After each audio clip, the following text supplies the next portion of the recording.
wants to talk about Ratchet and Clank? It's a really popular PS2 game that spawned a whole series.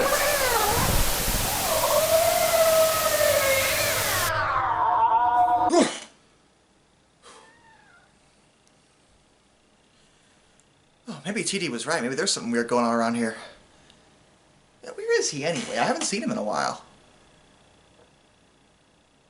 Huh. Makes me question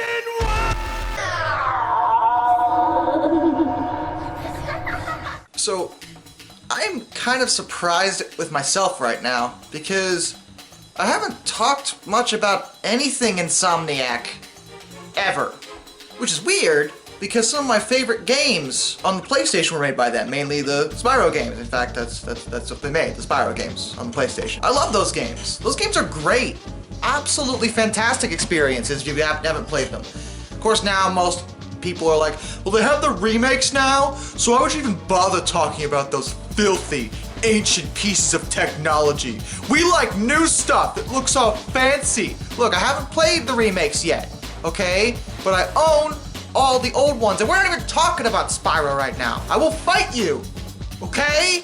We're talking about Ratchet and Clank, which was their follow-up to the Spyro series. See, after the third Spyro game, Insomniac themselves admitted they really kind of ran out of ideas for what to do with Spyro, and they didn't want to deliver like a half-baked cliche piece of nonsense, so they figured they'd just throw a new IP into the mix. And who can blame them for that? And admittedly, I kind of prefer this logic. Instead of the amazing IDOS strategy of forcing core design to make a Tomb Raider game every single year until one failed, yes, seriously, that was their rule, Insomniac said, yeah, we don't have any great ideas for this character, so let's just do something else. And thus, we got Ratchet and Clank, which in many ways takes a lot of influence from the Spyro series. Just the music and the visual flair is very reminiscent of what you might find in Spyro. The main difference, I would say, Ratchet and Clank is futuristic sci-fi, whereas Spyro was, of course, medieval, ancient, mythological stuff. Fantasy. That's the word I was looking for. I've written 3 fantasy novels. Why don't I know that word? 2 of them were about dragons. Why did I forget this? I'm a failure. I'm sorry. Alright, so we're not talking about Spyro. Ratchet and Clank. Let's focus the narrative here. So Ratchet and Clank was an early PS2 game. It wasn't a launch title, but it came out very early in the console's life. Not that the system really needed any more awesome games on it, because in terms of delivering a quality library, the PS2 was pretty much unrivaled, and Ratchet and Clank was just one of those other series that was thrown into the mix that gave us a great experience when it came to that platform. Ratchet and Clank is a bit of an oddball in terms of its design, but I think it's fair to say it's a lot like Spyro in terms of it being an action platformer. There's a lot of enemies to fight, a lot of different combat maneuvers and stuff like that, but at the end of the day, it's still a platformer slash puzzler. So it's one of those Crash Bandicoot, Spyro, more open-esque, whatever. Instead of the fantasy world to explore with different dimensions, now you have different planets. In addition, the gameplay has been revamped completely since you're no longer a fire-breathing dragon with deadly horns on your head. Now you are Ratchet, a Lombax. A Lombax.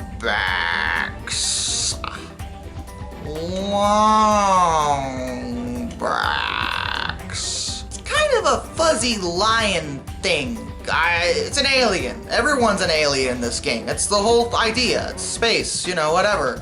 In addition, he has a little sidekick by the name of Clank, who is a little robot. Clank assists you with platforming with different upgrades he can get, as well as going into smaller areas that Ratchet can't get into, and Ratchet has a vast array of different weapons to use. There was a major focus on weaponry in this game. There are so many different options at your disposal, and that's really what Insomniac was trying to push. It isn't so much that this game is necessarily varied in terms of its gameplay, it's varied in terms of its options for the gameplay, if that makes any sense. Which, now that I think about it, it doesn't.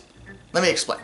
Okay, effectively, you're going to be doing the same thing over and over and over again. You're going to be running around, jumping, platforming, killing enemies. But how you actually accomplish that is completely varied because of the different weapons. different weapons are better in certain situations, but ultimately it's down to players' preference in terms of what they want to use. You have pistols, you have suck cannons, which suck enemies in and then use them as projectiles, which is hilarious. You have a flamethrower, and of course you have your typical rocket launchers and other stuff.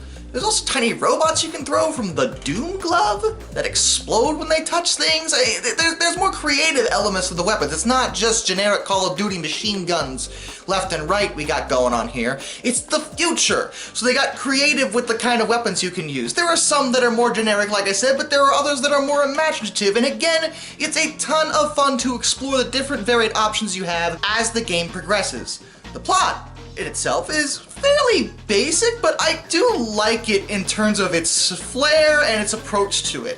Effectively, there's an evil race of aliens that are literally ripping off pieces of other planets to build themselves a new world, which is actually horrifying, frankly. But Drac here, the main villain, is effectively just a businessman. That's all he cares about is business and money-making corporate enterprise and whatnot. And Clank was programmed to try to stop him. He has a high level of morality in his robot brain and is all about protecting innocent people. This puts him into conflict with Ratchet. See, the problem is Ratchet isn't your typical hero. In fact, he's really not one.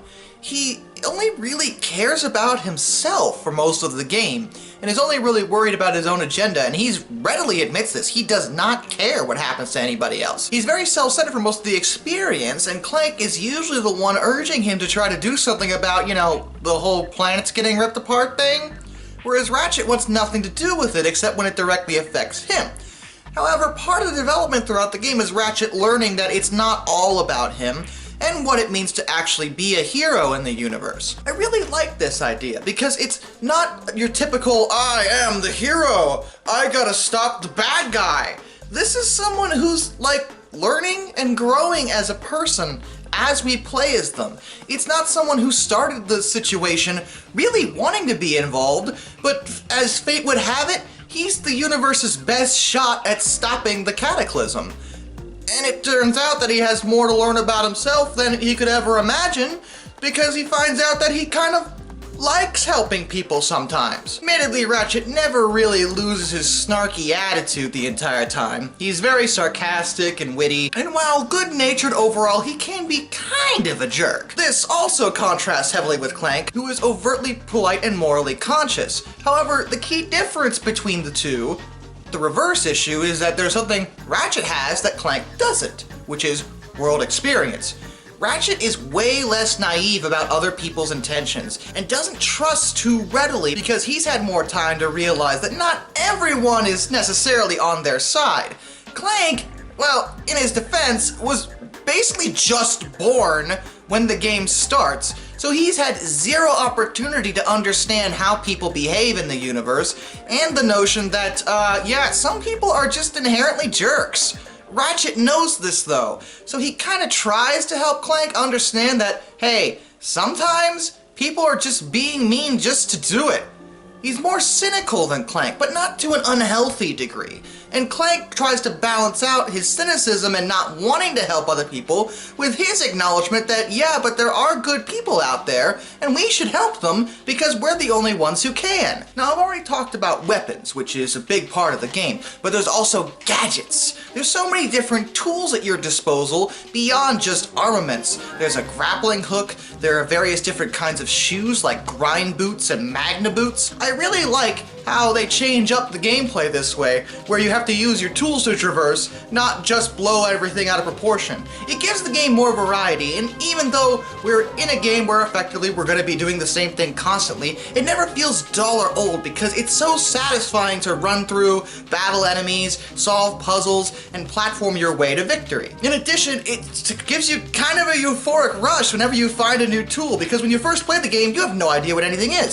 So when you find a new thing, it's like, look, I have a thing! It's a thing! I don't know what it is, but it's a thing, and I'm gonna use it to do things! Just get things, it'll be fine! Everything will be great! Also, much like Spyro, there's the occasional mini-game, and I also really like this touch. It breaks up the monotony a little bit, and adds variety to the game even more so. Oh, yeah, I mentioned grind boots. Yeah, there's grinding puzzles, a la Sonic Adventure 2. Yeah, but Sonic did it first! I think I actually didn't look that up. It might have been about the same time. Don't even quote me on that. I don't know. It doesn't work like Sonic's anyway, because the grinding in this game is not physics-based. It's like a lock-on system where you're just stuck to the rails and you have to go along the lines. So it's less dramatic feeling when compared to Sonic's grinding, but it is still very satisfying and fun to do. I really liked doing the grind segments as a kid. I remember that much. Oh yeah, beyond your regular weapons, you also have Ratchet's wrench. He beats people up with it. That's a thing? It's the biggest wrench I've ever seen. What possible purpose could you have for that other than beating people's faces in? I mean, you seem pretty good at it, so I can only assume it's a regular thing you do. Also, I really can't overstate how much I adore this game's sense of humor, mostly because I don't see this sense of humor coming from Insomniac anymore. It felt like as the series went on, the writing kind of shifted to a more, I don't want to say mature humor, but that's the word I'm gonna use, if that makes any sense. The first Ratchet Clank game, though, in terms of its humor, feels way more like the Spyro series, and I just love that. It's such a corny little gag here and there, you know, cartoony flair when it comes to it. It never makes anything feel like it's not serious, because obviously the plot is, but at the same time, it's nice to have the comedic timings involved in this universe. It gets us invested, it makes us care, and it makes us laugh whenever something ridiculous happens that, you know, usually you wouldn't have expected. It's just a funny, really fun game. And as I mentioned, Ratchet & Clank has become such a long series. I can't even keep track of how many games there are now. And admittedly, I mean, I stopped playing them about the PS3 era. I played all the games on the PS2, and then the PS3 happened, and I don't know. I don't know if the games necessarily got worse, and from what I hear, they're still great. Well, unless you're All For One. That game sucked from what I heard. I heard like nothing but hideous, horrific things about that one, so we're not going to talk about that. Maybe we will, knowing you guys. Anyway, but now there's a new Ratchet & Clank game coming out for the PS5. It's so weird to say. Sorry, when I was a kid there was one PlayStation, and then we had a PlayStation 2, and that just felt like the end all, you know? Now we got 3, 4, and 5?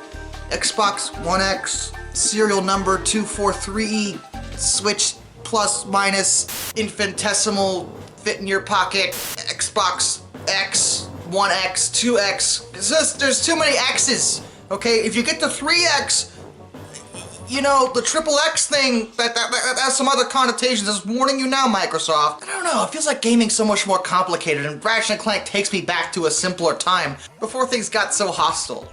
I mean, I was bullied as a kid, but I never got into a console argument with, like, anyone.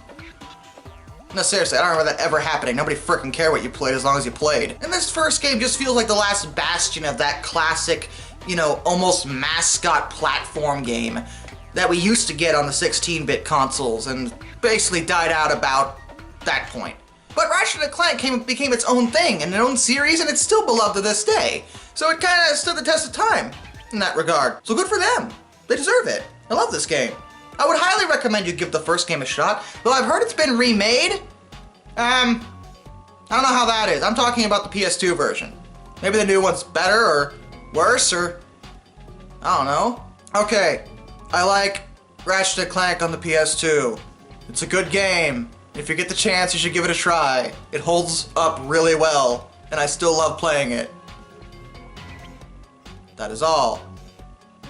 Till next time, this is Darkness, and I bid you all a fond farewell.